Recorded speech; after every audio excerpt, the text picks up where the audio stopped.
فرمێسکی گەش.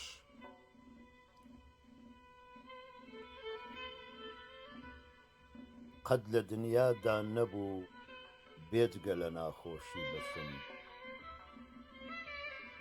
مات و داما و پەشێ و بێکەس و چارە ڕەشم. سەردەمێک ئاوارە بووم و ماوەیەکیش دەست بەسەر، نەمدی ڕووی ئاسوودەی هەر تووشی گێرە و قەڕقەشم. دابی کوردی وایە کەس لاگیری لێ قەوماو نییە، بۆچی سەرکۆنی بکەم لێمزی زەیاری مەهوەشم.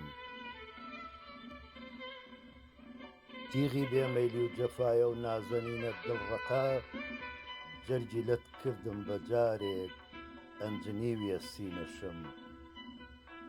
کوشتمی و شەشخانی ئومێدی لە من گرتن حەریف، مۆرە هەڵداوێم و بێهودە بە هیوای دووشەشم.